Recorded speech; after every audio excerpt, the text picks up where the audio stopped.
नमो हरिहंताणं नमो सिद्धाणं नमो हरियाणं नमो उज्जायणं नमो लोय सब संगनो में सो पंचन मुक्कारो सब पावपणास्नो मंगलानंच सब्बे सिंह परमं हवै मंगल। और सचमुच में मैं मानता हूँ इनके माता पिता के संस्कार और इस तरीके की इनके साथ में लगी हुई कुछ जनों की शुभकामनाएं, जिसके कारण से ये एक संत बन गए।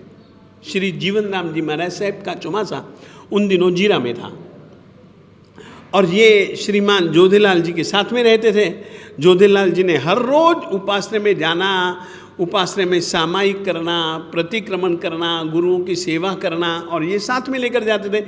ये उस समय इनकी ड्यूटी थी कि गुरु जी को भोजन के समय सब घरों में लेकर के जाना। धीरे धीरे धीरे धीरे यह भक्ति एक वैराग्य के रंग के रूप में बदल गई। इन्होंने उन गुरु जी को कहा कि देखो अब चौमासा उठने का समय आ रहा है, आप तो चले जाएंगे, मैं यहाँ रहने वाला नहीं हूँ, मैं आपके साथ ही चलूँगा और मैं भी आपके जैसा सच्चा सन्यासी बनूँगा, एक संत बनूँगा। मुझे जैन धर्म अच्छा लगता है, इसकी साधना पद्धति मुझको अच्छी लगती है, इसकी ज्ञान राशि मुझको अच्छी लगती है, मुझे आप दीक्षा दो। गुरु जीवनलाल जी ने कहा कि देख, माता पिता की आज्ञा के बिना हम कभी भी किसी को दीक्षा वीक्षा देते नहीं हैं। तेरे पिताजी नहीं हैं तो तेरी माताजी तो हैं, तू तेरी माताजी से आज्ञा लेकर के आ। लहरा और जीरा में कोई ज़्यादा दूरी है नहीं। माँ आई और माँ से आत्माराम बालक ने कहा कि मुझे ये गुरुजी अच्छे लगते हैं, मैं तो इनका चेला बनूंगा। माँ ने बहुत समझाया, मगर कभी कभी संस्कार इतने प्रबल होते हैं कि वो नहीं माना। और माँ ने आखिर बालक की हठ देख करके, बालक की भावना को समझ करके, जा तूने संन्यास ले लेना, आज्ञा ले करके जब वहाँ से वे निकले तो गुरुजी के साथ में ही ये आए मालेरकोटला। गुरुजी ने क्षेत्र उचित समझा, बालक भी उचित समझा, और इन्होंने मालेरकोटला में आत्माराम को दीक्षा देने का पक्का विचार बना लिया। समाज को कह दिया कि इस बालक का यहाँ पर संन्यास दीक्षा ग्रहण करवाने का भाव है, ठीक है। समाज में तैयारियाँ होने लगी। इस बीच में एक अलग घटना घट गई, बिल्कुल अलग। क्या होता है कि हमारे यहाँ पर जो दीक्षा लेने वाले होते हैं, अब कुछ दिनों के ही मेहमान होते हैं संसार में, फिर उन्होंने संन्यास ले लेना है। न कोई श्रृंगार, न कोई हास विलास, न भोग विलास, कुछ भी तो नहीं। ऐसे में एक रात का प्रोग्राम था। अब सामान्यतया एक नियम है कि हाथ पर मेहंदी लगाई जाती है और पांव पर कोई दूसरी चीज लगाई जाती है। तो उन्होंने क्या किया कि इस बालक के निमित्त से, दीक्षा के निमित्त से अपने घर पर बुलाया इनको। ये घर पर गए गुरुजी की आज्ञा लेकर के, और घर पर जाकर के मेहंदी की रस्म अदायगी हो रही थी। सब हाथों में अच्छे ढंग से मेहंदी लगा दी। लगा देने के बाद में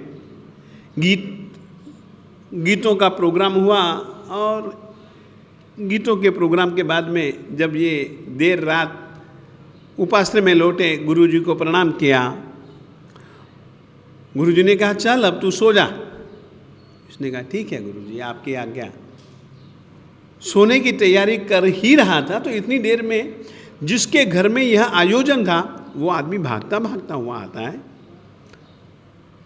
गुरुजी श्री जीवनलाल जी महाराज साहब जी ने पूछा क्या बात है?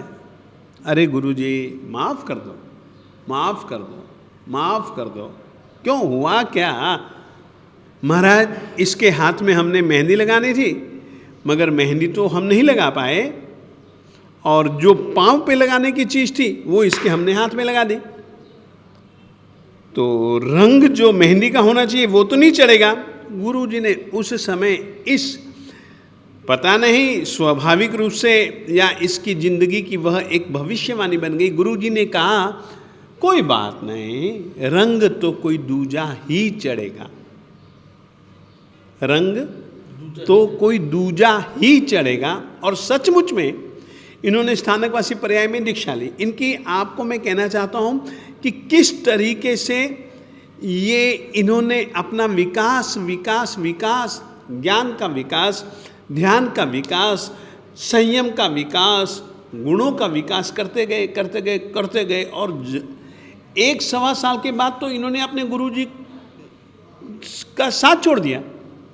गुरुजी ने इसको आशीर्वाद दिए कि देख, मेरे पास तो जितनी ज्ञान की राशि थी मैंने तुझको दे दी, परंतु तेरी जो बुद्धि है ना, तेरी बौद्धिक शक्ति को देख करके मैं कहता हूँ कि तू अमुक अमुक गुरुओं के पास में जा और उनसे जाकर के पढ़। सच्चा ज्ञान आगम का ज्ञान है, आगम ज्ञान लेना।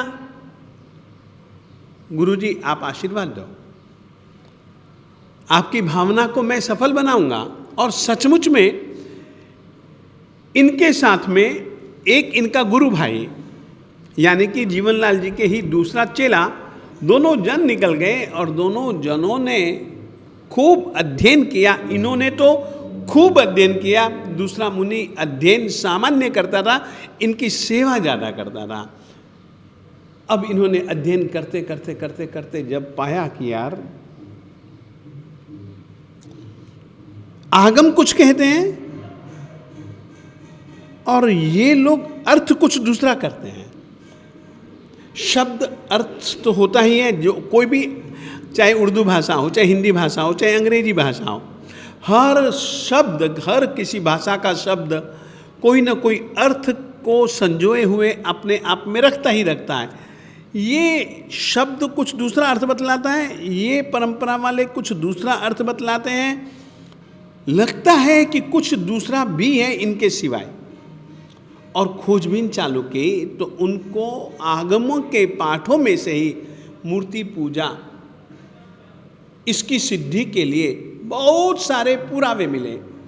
और इनको मिला कि इस रीति से इस धरती के ऊपर ये तीर्थ हैं।